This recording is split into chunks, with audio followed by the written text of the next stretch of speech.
An analysis of ancient mythology. The ancient symbol of the Orphic mysteries was the serpent-entwined egg, which signified cosmos as encircled by the fiery creative spirit. The egg also represents the soul of the philosopher, the serpent, the mysteries.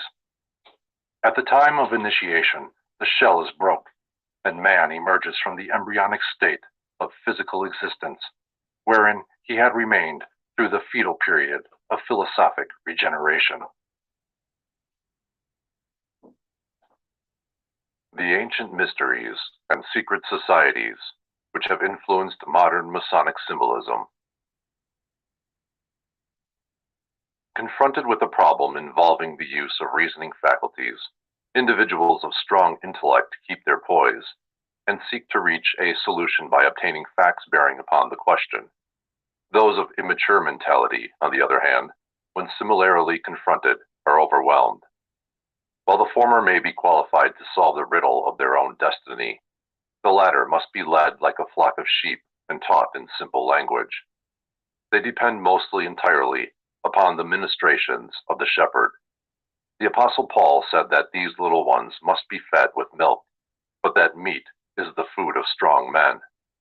Thoughtlessness is almost synonymous with childishness, while thoughtfulness is symbolic of maturity.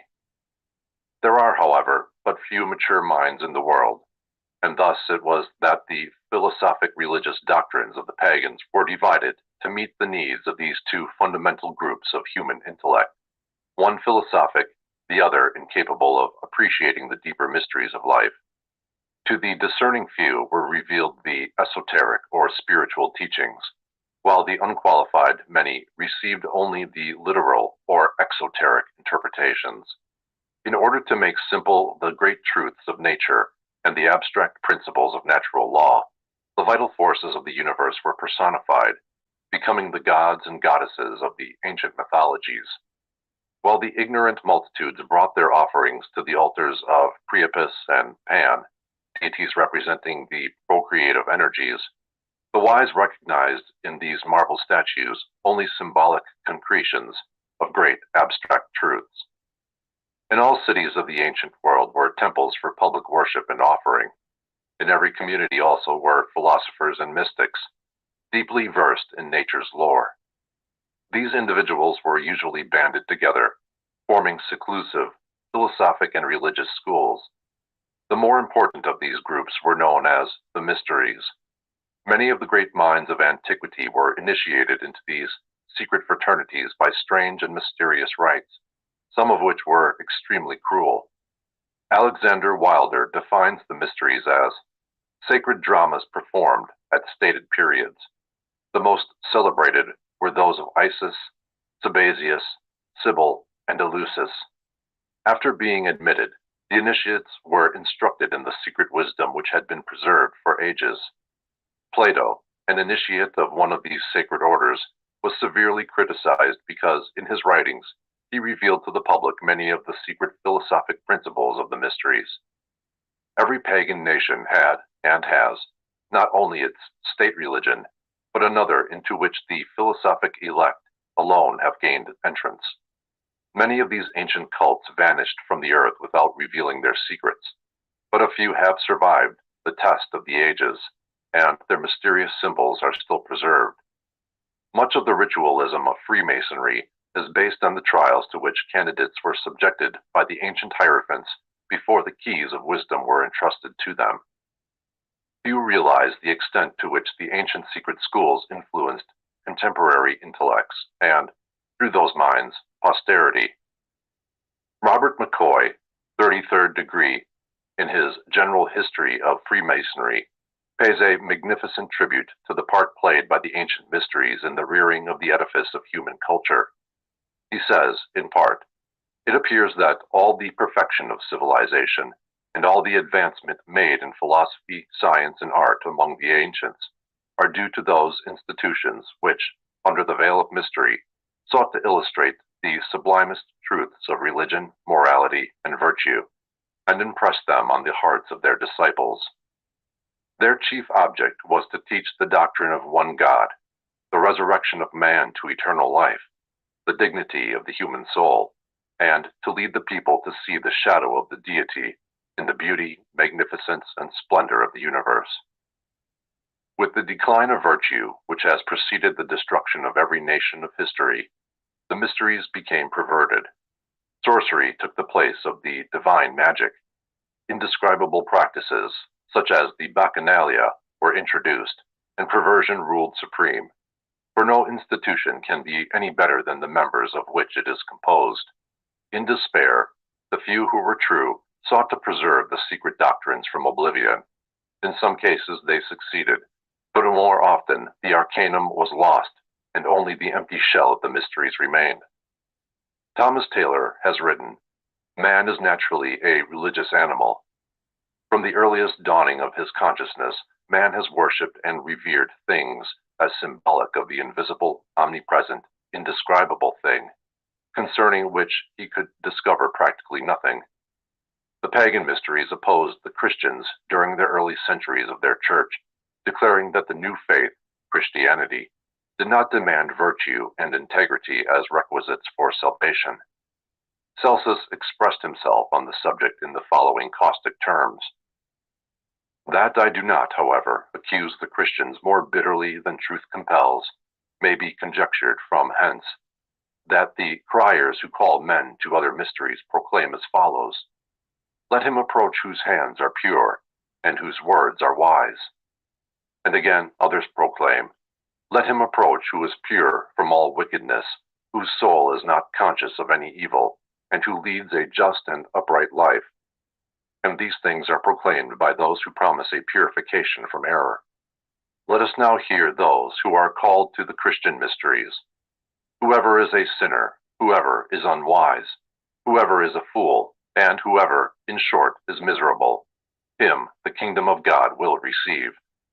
Do you not therefore call a sinner an unjust man, a thief, a housebreaker, a wizard, one who is sacrilegious, and a robber of sepulchres? What other persons would the crier nominate? Who should call robbers together?"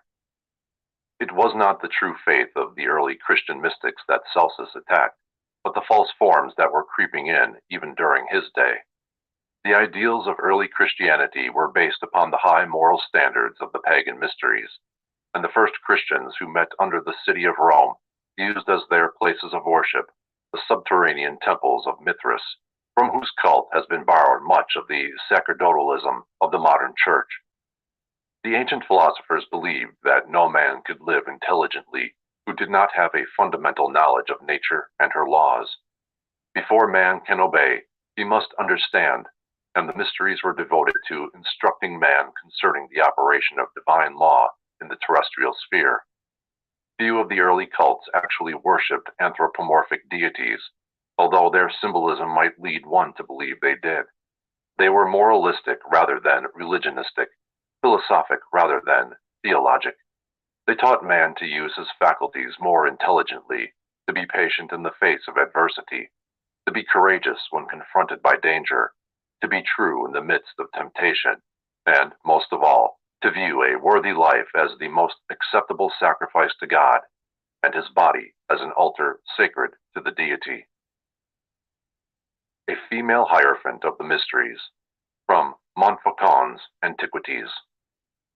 This illustration shows Sybil, here called the Syrian goddess, in the robes of a hierophant. Montfaucon describes the figure as follows: Upon her head is an episcopal mitre, adorned on the lower part with towers and pinnacles. Over the gate of the city is a crescent, and beneath the circuit of the walls a crown of rays. The goddess wears a sort of surplice, exactly like the surplice of a priest or bishop, and upon the surplice a tunic, which falls down to the legs, and over all an episcopal cope, with the 12 signs of the zodiac wrought on the borders. The figure hath a lion on each side, and holds in its left hand a tympanum, a sistrum, a distaff, a caduceus, and another instrument. In her right hand she holds with her middle finger a thunderbolt, and upon the same animals, insects, and, as far as we may guess, flowers, fruit, a bow, a quiver, a torch, and a scythe. The whereabouts of the statue is unknown. the copy reproduced by Montfaucon being from drawings by Piero Ligorio. Sun worship played an important part in nearly all the early pagan mysteries. This indicates the probability of their Atlantean origin, for the people of Atlantis were sun worshippers. The solar deity was usually personified as a beautiful youth, with long golden hair to symbolize the rays of the sun. This golden sun god was slain by wicked ruffians, who personified the evil principle of the universe.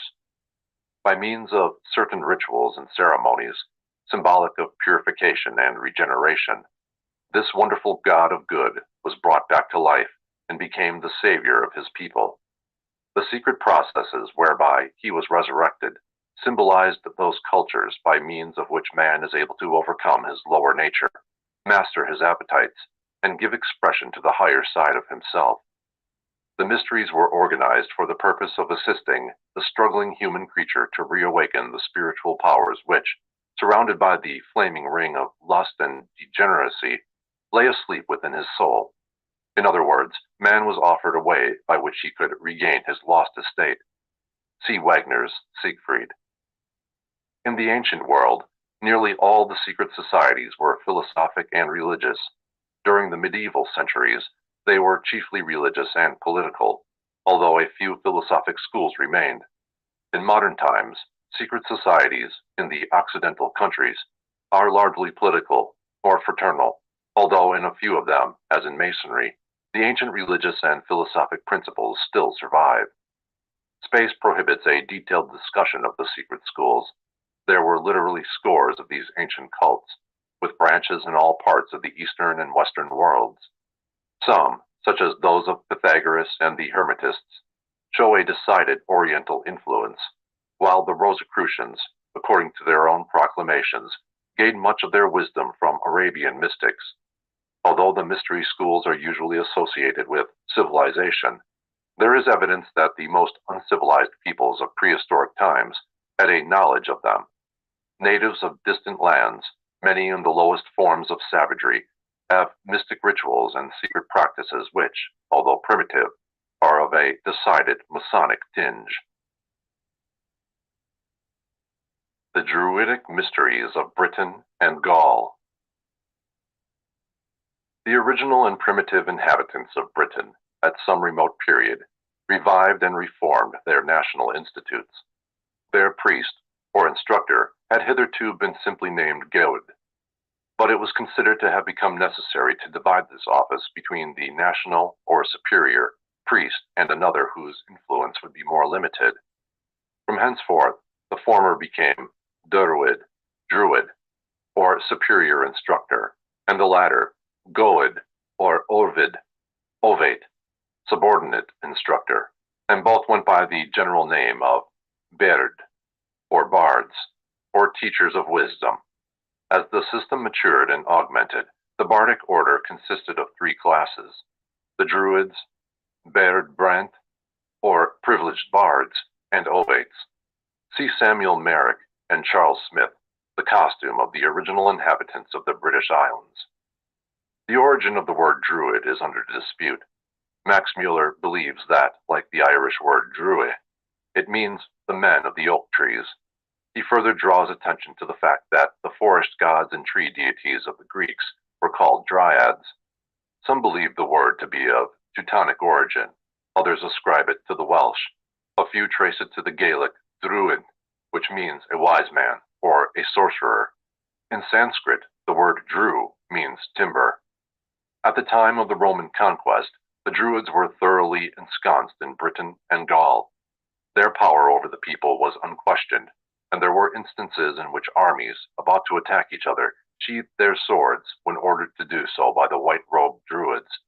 No undertaking of great importance was scattered without assistance of these patriarchs, who stood as mediators between the gods and men.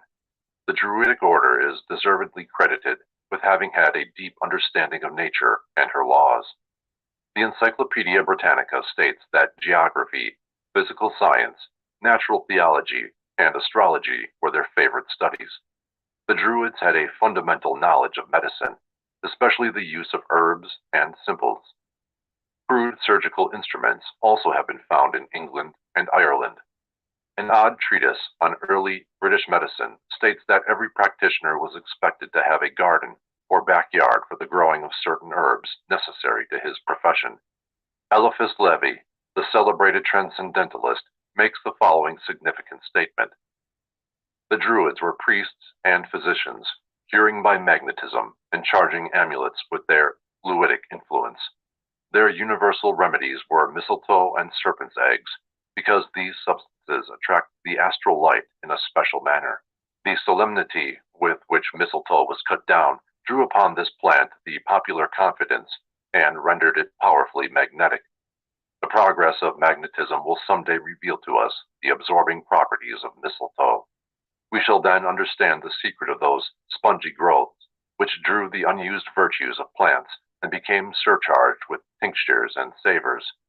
Mushrooms, truffles, gall on trees, and the different kinds of mistletoe will be employed with understanding by a medical science, which will be new because it is old, but one must not move quicker than science, which recedes that it may advance the further. See the history of magic. Not only was the mistletoe sacred as symbolic of the universal medicine, or panacea, but also because of the fact that it grew upon the oak tree. Through the symbol of the oak, the Druids worshipped the supreme deity. Therefore, anything growing upon that tree was sacred to him. At certain seasons, according to the positions of the sun, moon, and stars, the archdruid climbed the oak tree and cut the mistletoe with a golden sickle consecrated for that service. The parasitic growth was caught in white cloths provided for the purpose, lest it touch the earth and be polluted by terrestrial vibrations. Usually a sacrifice of a white bull was made under the tree. The Druids were initiates of a secret school that existed in their midst. This school, which closely resembled the Bacchic and Eleusinian mysteries of Greece or the Egyptian rites of Isis and Osiris, is justly designated the Druidic mysteries. There has been much speculation concerning the secret wisdom that the Druids claimed to possess. Their secret teachings were never written, but were communicated orally to specially prepared candidates. Robert Brown, 32nd degree, is of the opinion that the British priests secured their information from Tyrian and Phoenician navigators who, thousands of years before the Christian era, established colonies in Britain and Gaul while searching for tin. Thomas Maurice, in his Indian Antiquities, discourses at length on Phoenician, Carthaginian, and Greek expeditions to the British Isles for the purpose of procuring tin. Others are of the opinion that the mysteries as celebrated by the Druids were of Oriental origin, possibly Buddhistic. The proximity of the British Isles to the lost Atlantis may account for the sun worship which plays an important part in the rituals of Druidism. According to Artemidorus, Ceres and Persephone were worshipped on an island close to Britain, with rites and ceremonies similar to those of Samothrace. There is no doubt that the Druidic pantheon includes a large number of Greek and Roman deities. This greatly amazed Caesar during his conquest of Britain and Gaul, and caused him to affirm that these tribes adored Mercury, Apollo, Mars, and Jupiter in a manner similar to that of the Latin countries. It is almost certain that the Druidic mysteries were not indigenous to Britain or Gaul, but migrated from one of the more ancient civilizations. The school of the Druids was divided into three distinct parts, and the secret teachings embodied therein are practically the same as the mysteries concealed under the allegories of Blue Lodge masonry. The lowest of the three divisions was that of Ovid. This was an honorary degree, requiring no special purification or preparation. The Ovates dressed in green, the Druidic color of learning, and were expected to know something about medicine, astronomy, poetry if possible, and sometimes music. An Ovate was an individual admitted to the Druidic order because of his general excellence and superior knowledge concerning the problems of life. The second division was that of the Bard, Berd.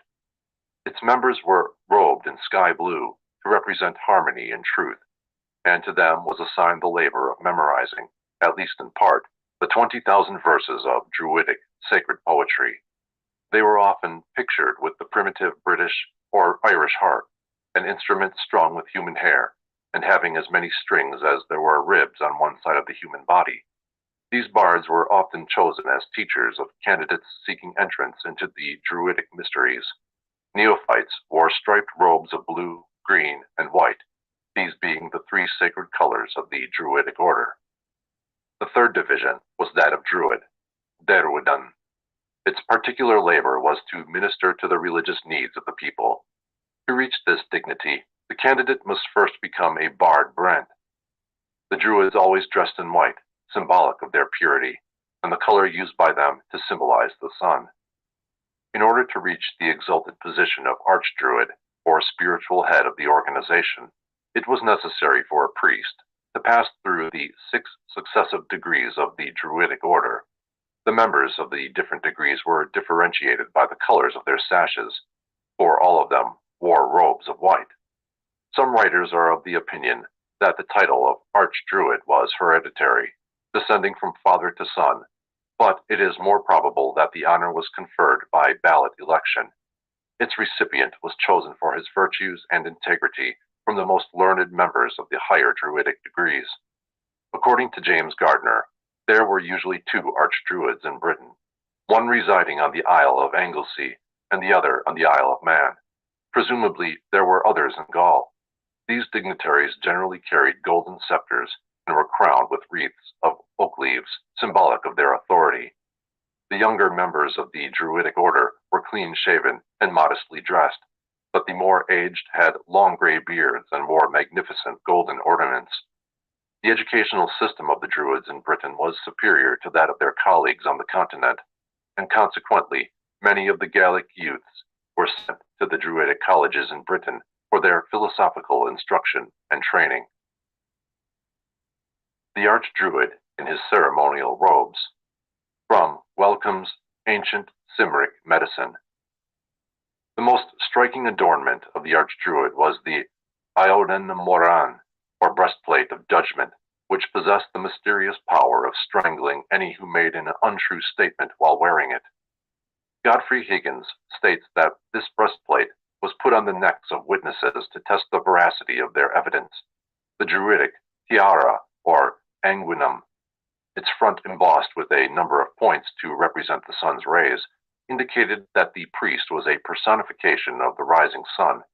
On the front of his belt, the archdruid wore the 𝑬𝑴𝑷𝑰𝑹𝑰𝑚, a magic brooch or buckle, in the center of which was a large white stone. To this was attributed the power of drawing the fire of the gods down from heaven at the priest's command. This specially cut stone was a burning glass, by which the sun's rays were concentrated to light the altar fires.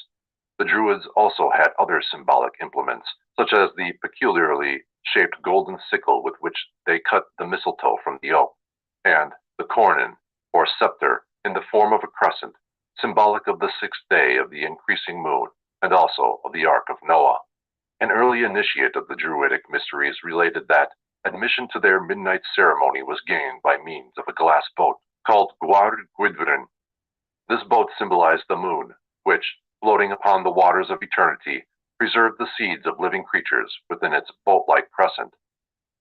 Eliphas Levi states that the Druids lived in strict abstinence, studied the natural sciences, preserved the deepest secrecy, and admitted new members only after long probationary periods. Many of the priests of the order lived in buildings not unlike the monasteries of the modern world. They were associated in groups like ascetics of the Far East. Although celibacy was not demanded of them, few married. Many of the Druids retired from the world and lived as recluses in caves, in rough stone houses, or in little shacks built in the depths of a forest. Here they prayed and meditated, emerging only to perform their religious duties. James Freeman Clarke, in his 10 Great Religions, describes the belief of the Druids as follows. The Druids believed in 3 worlds and in transmigration from one to the other. In a world above this, in which happiness predominated, a world below of misery, and this present state. This transmigration was to punish and reward, and also to purify the soul. In the present world, said they, good and evil are so exactly balanced that man has the utmost freedom and is able to choose or reject either. The Welsh triads tell us there are three objects of metempsychosis: to collect into the soul the properties of all being, to acquire a knowledge of all things, and to get power to conquer evil. There are also, they say, three kinds of knowledge: knowledge of the nature of each thing, of its cause, and its influence. There are three things which continually grow less: darkness, falsehood, and death. There are three which constantly increase: light, life, and truth. Like nearly all schools of the mysteries, teachings of the Druids were divided into two distinct sections. The simpler, a moral code, was taught to all the people, while the deeper, esoteric doctrine was given only to initiated priests. To be admitted to the order, a candidate was required to be of good family and of high moral character. No important secrets were entrusted to him until he had been tempted in many ways and his strength of character severely tried. The Druids taught the Briton and Gaul concerning the immortality of the soul. They believed in transmigration and apparently in reincarnation. They borrowed in one life, promising to pay back in the next. They believed in a purgatorial type of hell where they would be purged of their sins, afterward passing on to the happiness of unity with the gods. The Druids taught that all men would be saved, but that some must return to earth many times to learn the lessons of human life and to overcome the inherent evil of their own natures. Before a candidate was entrusted with the secret doctrines of the Druids, he was bound with a vow of secrecy. These doctrines were imparted only in the depths of forests and in the darkness of caves. In these places, far from the haunts of men, the neophyte was instructed concerning the creation of the universe, the personalities of the gods, the laws of nature, the secrets of occult medicine, the mysteries of the celestial bodies, and the rudiments of magic and sorcery. The Druids had a great number of feast days. The new and full moon and the sixth day of the moon were sacred periods. It is believed that initiations took place only at the two solstices and the two equinoxes. At dawn of the 25th day of December, the birth of the sun god was celebrated.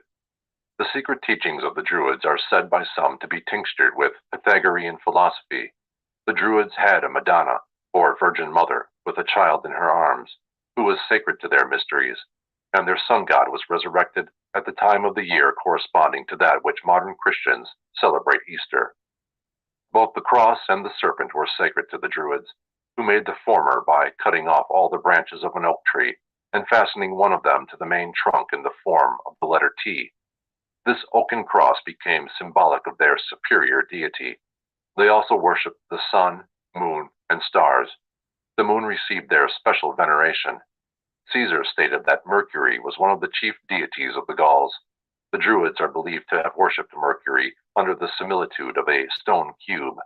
They also had great veneration for the nature spirits, fairies, gnomes, and undines, little creatures of the forests and rivers, to whom many offerings were made. Describing the temples of the Druids, Charles Heckthorne, in The Secret Societies of All Ages and Countries, says, "Their temples, wherein the sacred fire was preserved, were generally situate on eminences, and in dense groves of oak, and assumed various forms: circular, because a circle was the emblem of the universe; oval, in allusion to the mundane egg, from which issued, according to the traditions of many nations, the universe, or, according to others, our first parents; serpentine, because a serpent was the symbol of Hu, the Druidic Osiris; cruciform, because a cross is an emblem of regeneration; or winged, to represent the motion of the divine spirit. Their chief deities were reducible to two, a male and a female, the great father and mother, Hu and Ceridwen, distinguished by the same characteristics as belonging to Osiris and Isis, Bacchus and Ceres, or any other supreme god and goddess representing the two principles of all being." Godfrey Higgins states that Hu, the mighty, regarded as the first settler of Britain, came from a place which the Welsh triads call the Summer Country, the present site of Constantinople. Albert Pike says that the lost world of Masonry is concealed in the name of the Druid god Hu. The meager information extant concerning the secret initiations of the Druids indicates a decided similarity between their mystery school and the schools of Greece and Egypt. Hu, the sun god, was murdered and, after a number of strange ordeals and mystic rituals, was restored to life. There were 3 degrees of the Druidic mysteries, but few successfully passed them all. The candidate was buried in a coffin, as symbolic of the death of the sun god. The supreme test, however, was being sent out to sea in an open boat. While undergoing this ordeal, many lost their lives. Taliesin, an ancient scholar who passed through the mysteries, describes the initiation of the open boat and favors pagan idolatry. The few who passed this 3rd degree were said to have been born again and were instructed in the secret and hidden truths which the Druid priests had preserved from antiquity. From these initiates were chosen many of the dignitaries of the British religious and political world. For further details, see Faber's Pagan Idolatry, Albert Pike's Morals and Dogma, and Godfrey Higgins' Celtic Druids. The Rites of Mithras. When the Persian mysteries immigrated into southern Europe, they were quickly assimilated by the Latin mind.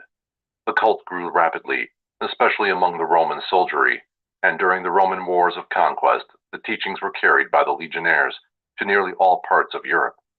So powerful did the cult of Mithras become that at least one Roman emperor was initiated into the order, which met in caverns under the city of Rome. Concerning the spread of this mystery school through different parts of Europe, C.W. King, in his Gnostics and Their Remains, says, Mithraic bas-reliefs cut on the faces of rocks or on stone tablets still abound in the countries formerly the western provinces of the Roman Empire.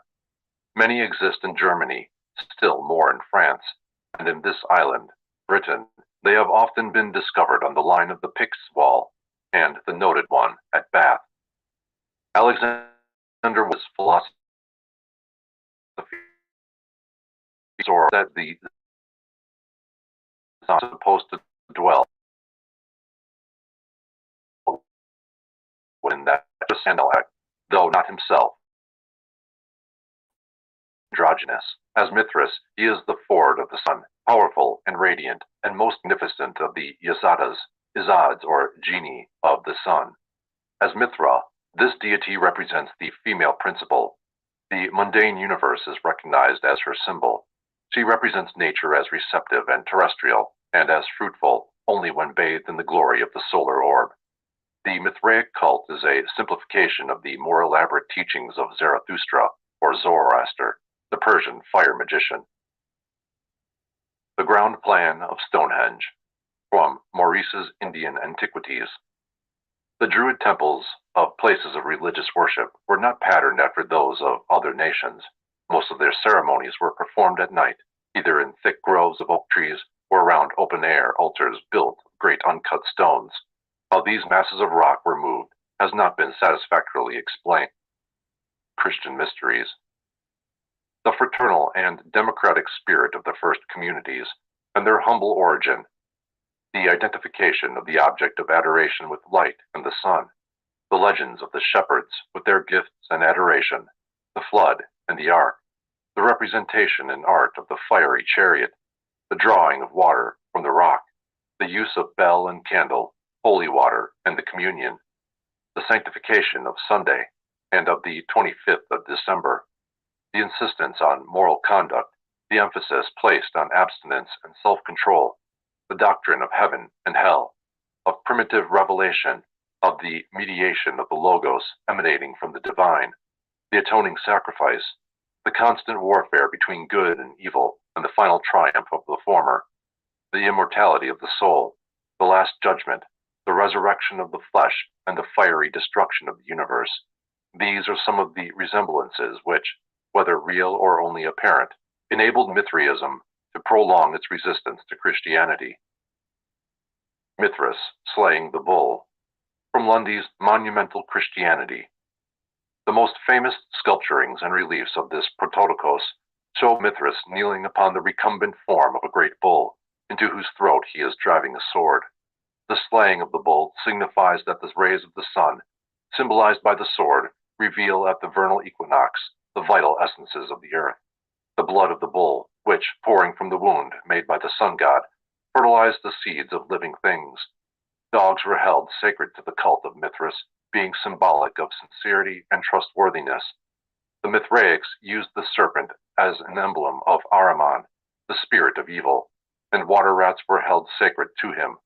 The bull is esoterically the constellation of Taurus, the serpent its opposite in the zodiac, Scorpio. The sun, Mithras, entering into the side of the bull, slays the celestial creature and nourishes the universe with its blood. The rites of Mithras were performed in caves. Porphyry, in his Cave of the Nymphs, states that Zarathustra, or Zoroaster, was the first to consecrate a cave to the worship of God, because a cavern was symbolic of the earth, or the lower world of darkness. John P. Lundy, in his Monumental Christianity, describes the cave of Mithras as follows: "But this cave was adorned with the signs of the zodiac, Cancer and Capricorn. The summer and winter solstices were chiefly conspicuous as the gates of souls descending into this life, or passing out of it in their ascent to the gods, Cancer being the gate of descent, and Capricorn of ascent. These are the two avenues of the immortals passing up and down from earth to heaven, and from heaven to earth." The so-called Chair of St. Peter in Rome was believed to have been used in one of the pagan mysteries, possibly that of Mithras, in whose subterranean grottos and votaries of the Christian mysteries met in the early days of their faith. In Anacalypsis, Godfrey Higgins writes that in 1662, while cleaning this sacred chair of Bar Jonas, the 12 labors of Hercules were discovered upon it, and that later the French discovered upon the same chair the Mohammedan Confession of Faith, written in Arabic. Initiation into the rites of Mithras, like initiation into many other ancient schools of philosophy, apparently consisted of 3 important degrees. Preparation for these degrees consisted of self-purification, the building up of the intellectual powers, and the control of the animal nature. In the first degree, the candidate was given a crown upon the point of a sword, and instructed in the mysteries of Mithras's hidden power. Probably he was taught that the golden crown represented his own spiritual nature, which must be objectified and unfolded before he could truly glorify Mithras, for Mithras was his own soul, standing as his mediator between Ormuzd, his spirit, and Ahriman, his animal nature. In the second degree, he was given the armor of intelligence and purity and sent into the darkness of subterranean pits to fight the beasts of lust, passion, and degeneracy. In the third degree, he was given a cape upon which were drawn or woven the signs of the zodiac and other astronomical symbols. After his initiations were over, he was hailed as one who had risen from the dead, was instructed in the secret teachings of the Persian mystics, and became a full-fledged member of the order. Candidates who successfully passed the Mithraic initiations were called lions, and were marked upon their foreheads with the Egyptian cross. Mithras himself is often pictured with the head of a lion and 2 pairs of wings. Throughout the entire ritual were repeated references to the birth of Mithras as the sun god, his sacrifice for man, his death that men might have eternal life, and lastly, his resurrection and the saving of all humanity by his intercession before the throne of Ormuzd. See Heckthorn. While the cult of Mithras did not reach the philosophic heights attained by Zarathustra, its effect upon the civilization of the Western world was far-reaching, for at one time, nearly all Europe was converted to its doctrines. Rome, in her intercourse with other nations, inoculated them with her religious principles, and many later institutions have exhibited Mithraic culture. The reference to the lion and the grip of the lion's paw in the Master Mason's degree have a strong Mithraic tinge and may easily have originated from this cult. A ladder of 7 rungs appears in the Mithraic initiation. Faber is of the opinion that this ladder was originally a pyramid of 7 steps. It is possible that the Masonic ladder with 7 rungs had its origin in this Mithraic symbol. Women were never permitted to enter the Mithraic order, but children of the male sex were initiates long before they reached maturity. The refusal to permit women to join the Masonic order may be based on the esoteric reason given in the secret instructions of the Mithraics. This cult is another excellent example of those secret societies whose legends are largely symbolic representations of the sun and his journey through the houses of the heavens. Mithras, rising from a stone, is merely the sun rising over the horizon, or, as the ancients supposed, out of the horizon at the vernal equinox. The birth of Mithras, from Montfaucon's Antiquities. Mithras was born out of a rock, which, breaking open, permitted him to emerge. This occurred in the darkness of a subterranean chamber. The Church of the Nativity at Bethlehem confirms the theory that Jesus was born in a grotto or cave. According to Dupuy, Mithras was put to death by crucifixion and rose again on the third day. John O'Neill disputes the theory that Mithras was intended as a solar deity.